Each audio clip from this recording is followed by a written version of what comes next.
Cuando usted entra al reino, tiene que pelear su batalla. Pero no solamente, dígale al que está al lado, no solamente pelea tus batallas, sino gana tus batallas.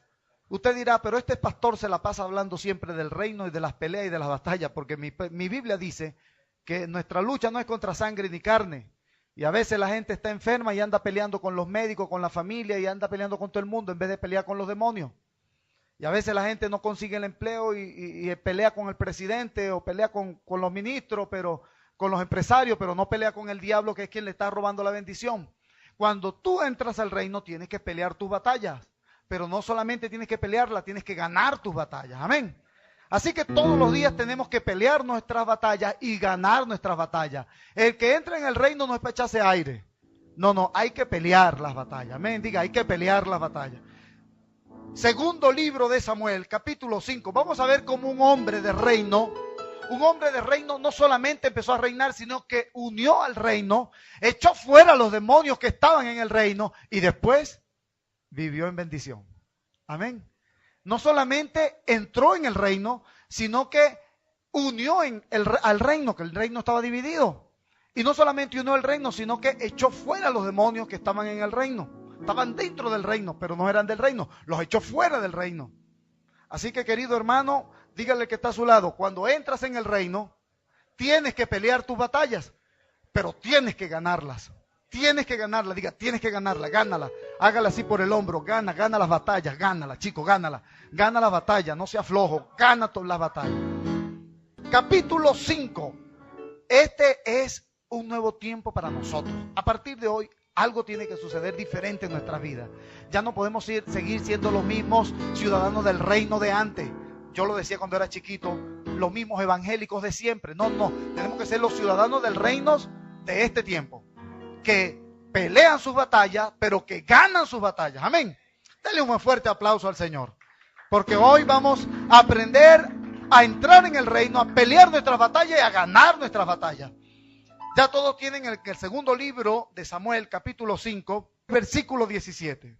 Oyendo los filisteos que David había sido ungido por rey sobre Israel, subraye eso, había sido ungido por rey de Israel, subieron todos los filisteos. ¿Quiénes subieron? Todos los filisteos, diga conmigo, todos los filisteos, para buscar a David. ¿A quién iban a buscar? A David. ¿Quién era David? El rey de Israel. Y cuando David oyó, descendió rápido a la fortaleza. Vinieron los filisteos y se extendieron por el valle de Refaín. Entonces consultó David a Jehová, diciendo, iré contra los filisteos, los entregarás en mi mano. Y Jehová respondió a David, ve, porque ciertamente entregaré a los filisteos en tu mano. Y vino David a Baal Perasín, y allí los venció. Y dijo, quebrantó Jehová mis enemigos delante de mí. ¿A quién David le dio la gloria? Dijo, así como yo vencí a Goliat, así vencí a estos tipos otra vez. ¿Lo dijo así? ¡No! ¿Qué dijo? Le dio la gloria a Dios. Mire cómo dice la palabra. Quebrantó Jehová a mis enemigos delante de mí. ¿La gloria fue para quién? A Jehová. Como corriente impetuosa los venció. Por esto llamó el nombre de aquel lugar Baal Perasín. Y dejaron allí sus ídolos. Y David y sus hombres los quemaron. Dejaron allí la demoniera. ¿Cómo será que los tipos huyeron y dieron a estos dioses que nos iban a salvar? Mira, los pavos y los bichos todos hicieron nada. Y David los quemó con los hombres de David. Y dejaron allí sus ídolos. Y David y sus hombres los quemaron. Versículo 22. Y los filisteos volvieron a venir. Y se extendieron en el valle de Refadín. Versículo 23. Y consultando David a Jehová, y Jehová le respondió, no subas. Al principio le dijo que, ve. Ahora ¿qué le dice? No subas. Mosca con eso. Estamos en plena guerra. Dijo, no subas, sino rodéalos. Y vendrás a ellos enfrente de las balsameras. Y cuando oigas ruido como de marcha por las copas de las balsameras, por encima de los árboles, entonces te moverás, porque Jehová saldrá delante de ti a herir el campamento de los filisteos. Y David lo hizo así, como Jehová se lo había mandado, e hirió a los filisteos desde Gaba hasta llegar a Geser. Aleluya. Cuando tú entras en el reino, tú tienes que pelear tus batallas. Vamos a ver dos principios aquí importantes rápidamente. Cuando tú entras en el reino, Tienes que pelear tus batallas, pero vamos a ver dos principios. Pero quiero decirles lo siguiente antes de comenzar a ver los principios. Recuérdense que David mató a un filisteo llamado Goliat, al filisteo grandote aquel como de 3 metros. ¿Se recuerdan? Lo mató y entonces con su propia espada le quitó la cabeza. Pero después las mujeres, cuando David llevaba la cabeza del gigante aquí en la mano, las mujeres gritaban allá en Israel: Saúl mató a sus 1000. David mató a 10,000. Entonces David vino y estaba él humilde, pero Saúl le entró odio, le entró celo, le entró contienda. Dijo: este chamito me está quitando la gloria la quiero yo, porque yo soy el más alto, el más bonito, el hijo de Cis, el valiente, pero yo soy un cobarde, decía Saúl. Pero entonces ahora este chamito me está quitando la gloria, y la gloria es mía, no es de él ni de Dios, es mía, decía Saúl. Entonces los filisteos odiaban a David. Cuando Saúl empezó a perseguir a David, se le unieron a David los afligidos de espíritu, los que tenían deudas, los que estaban en problemas con sus mujeres, su familia, no tenían empleo. Toda esa gentío se le unió a David, los afligidos de espíritu. Y David entonces comenzó a hacer un trabajo con ellos. Y después esos hombres se unieron a David y llegaron a ser los valientes de David. Habían gente que con una mano agarraban la flecha y entensaban el arco y mataban a un hombre, y con la otra al mismo tiempo le zumbaban una piedra al otro y lo mataban. Así andaban los valientes de David, así andaban. Pero cuando entró David como rey, ya habían pasado los filisteos varios años. David entonces, a causa de las persecuciones de Saúl, ¿saben qué fue a hacer? Fue al territorio de Gad. ¿Se recuerdan el territorio de Gad? ¿De dónde era Goliat? De Gad. Y al propio territorio de Gad fue David con sus hombres y le dijo al rey: aquí estoy tu siervo. Tú sabes que este chamo me anda persiguiendo y yo a ti, chamo, no te he hecho nada. Ayúdame, bueno, métete por allá por una tierra. Y se fue David con sus 600 hombres a una de las mejores tierras de Filistea. David le decía: chamo, cuando tú vayas a pelear contra Israel, llévame contigo. Y el rey le decía a Aquis: no, chamo, quédate aquí, cuídame la ciudad tranquilito. Y David iba, mataba un poco de gente por allá y traía el botín y le daba al rey. Y le daba al rey contento con David. El rey Aquis, el enemigo de Israel, allí estaba David. Consiguió la gracia de Dios en el propio rey Aquis, el rey de los filisteos, el propio enemigo de Israel. Cuando murió Saúl, los filisteos habían tomado parte del territorio norte de Israel. ¿Y dónde nombraron a David como rey? En Jerusalén, en Judá, en la tribu de Judá. ¿Dónde estaba situada geográficamente la tribu de Judá? Hacia el sur. Y los filisteos habían tomado parte del norte de Israel, porque en el norte había sido nombrado por Joab, el rey o el general del ejército de Saúl, había nombrado al hijo de Saúl en el norte de Israel. Entonces había el hijo de Saúl, rey de Israel, de las 10 tribus del norte, y ungieron a David en el sur, en Judá. Entonces cuando muere aquel hombre, el hijo de Saúl, los ancianos de Israel vienen a Judá y le dicen: David, nosotros somos carne de tu carne. Versículo 5 del mismo capítulo 5, versículo 1, le dice: nosotros somos carne de tu carne, tú también tienes que reinar sobre nosotros. Los de Israel que habían rechazado a David como rey fueron, después que murió el hijo de Saúl, 2 años después, entonces vinieron a donde David le dijeron: tú tienes que reinar sobre nosotros. El reino estaba dividido, el reino estaba invadido por los enemigos, estaban los filisteos adentro. Primera tarea que hizo David cuando fue nombrado rey. Versículo 17. Oyendo los filisteos que David había sido ungido, ¿sobre dónde? Sobre Israel. Los filisteos nunca se metieron con David cuando David estaba reinando en el sur. Habían dicho: él es nuestro amigo, se portó bien cuando vivió entre nosotros, no tenemos problema con David, es prácticamente nuestro hermano. Así dijeron los filisteos. Invadieron el norte de Israel. Pero cuando los ancianos de Israel nombran a David como rey de Israel, mire lo que pasó con el enemigo. Oyendo los filisteos que David había sido ungido por rey sobre Israel, subieron todos los filisteos para buscar a David, para buscarlo.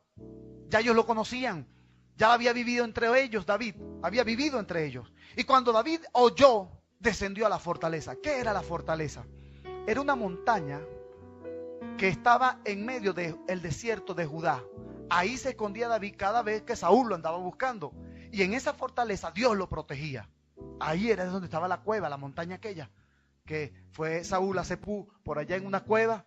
Y entonces vino David y quitó un pedazo del vestido. Y los que estaban con David: chamo, vamos a darle 20 puñaladas. Chaca, chaca, chaca. Y David, sálveme Jehová, que no se levante mi mano contra el ungido de Jehová. David reconocía que todavía Saúl era el ungido de Jehová. Estaba persiguiéndolo, lo quería matar, no lo dejaba en paz. Había matado 80 sacerdotes a causa de que ese sacerdote le entregó la espada de Goliat a David y le dio los panes consagrados para el Señor. Y Saúl mandó matar a los 80 sacerdotes. En esa fortaleza estaba David. David se fue corriendo rápido. Vamos, muchachos. Se montaron en los burros, en los caballos, en los camellos y llegaron a la fortaleza. Cuando llegaron a la fortaleza, vinieron los filisteos y se extendieron por todo el valle de Refadín, cerca de donde estaba la montaña, la fortaleza. Y fíjense, versículo 19. Entonces consultó David a Jehová. Fíjense la situación. David es rey de Judá. Lo nombran como rey de Israel ahora. Los enemigos tenían terrenos, espacios de ciudades del norte de Israel como propiedad de ellos, pero no eran de ellos, eran de los israelitas. Ellos cuando entraron allí, y fíjense, cuando empezaron los problemas con los filisteos, Jueces del 16 al 17, Sansón, Dios levantó a Sansón y mataba a Sansón a los filisteos, ¿se recuerdan? De allí empezaron esos problemas, los enemigos de Israel, los filisteos. Pero vino una filistea bonita y le hacía a David, a Sansón, le meneaba el cuerpo, y Sansón, la mujer Dalila le daba el aguardiente, y Sansón, bobo, así, tanto era tan bobo, estaba y tan borracho, y Dalila le acariciaba el cabello y le daba aguardiente, y el bicho estaba que tremenda pea tenía Sansón, que le cortaron el cabello, no había tijeras, sino una broma que raspaba durísimo y no se dio cuenta, y por sinvergüenza murió como un sinvergüenza. Una de las historias más tristes de una muerte de un santo de Dios es la de Sansón. Murió avergonzado después de ser el gran, poderoso, fuerte de Jehová. Murió con los ojos sacados y delante de sus enemigos. Así no murió David, así no murió Samuel, así no murió Daniel, no murió así. Entonces, de allí empezaron los problemas entre filisteos y israelitas. Ellos quisieron venir siempre, escúcheme bien un principio, anote para que no se le olvida. Cuando usted entra en el reino, los enemigos van a querer invadir su territorio. Usted dirá, ¿pero cuál territorio? En el edificio donde vivimos, en 17 años, nunca habían hecho un culto evangélico. Empezamos nosotros a hacerlo con cornetas y sonido. Ahora empezaron a hacer cultos santeros. Bastaron que nosotros empezáramos para que ellos empezaran. Pero están vencidos, están derrotados. No pueden. Siempre los filisteos quieren arrebatar tu territorio. El enemigo, el diablo, quiere siempre quitar tu territorio. Ahora fíjense, usted dirá, sí, pero usted habla de un lugar físico. No, hablo de un lugar espiritual y un lugar físico. Cuando usted entra al reino, entonces la gente, vecino suyo, le va a decir, mira este evangélico ahora, se va a volver loco de tanto leer la Biblia. El diablo siempre quiere venir a quitarle territorio, el territorio del reino, que es nuestra mente. El diablo quiere ponerle pensamientos para que usted no venga al culto, para que usted no lea la Biblia, para que usted no vaya a las actividades de Dios, a los ayunos, a las oraciones. Siempre el diablo va a poner pensamientos para quitarle territorio. Cuando un hijo de Dios comete un pecado, está perdiendo el territorio del reino. No es solamente un lugar físico. Cuando usted deja y decide que la enfermedad, y algunos dicen, es que mi enfermedad es incurable, con aquel espíritu de conmiseración para que uno le tenga lástima, que es un demonio que tiene la gente metida. Entonces dice, mi enfermedad. ¿Qué enfermedad? La enfermedad no es mía. El diablo me ha robado parte de un territorio para hacerme ver que mi enfermedad es mía, pero no es tuya. Porque Cristo en la cruz del Calvario hace 2000 años por su llaga te sanó. Lo que es tuyo es la sanidad, lo que es del diablo es la enfermedad. Alábalo si puedes, alábalo. Estaba David entonces tratando de conquistar el reino, porque los filisteos que le conocían no se metieron con David mientras estaba en Judá, pero cuando fue nombrado como rey de todo Israel, entonces fueron a buscarlo. Él se metió en la fortaleza, versículo 19. Entonces David consultó a Jehová. Primer principio: cuando usted está enfrente de su batalla, lo primero que tiene que hacer es consultar al Señor.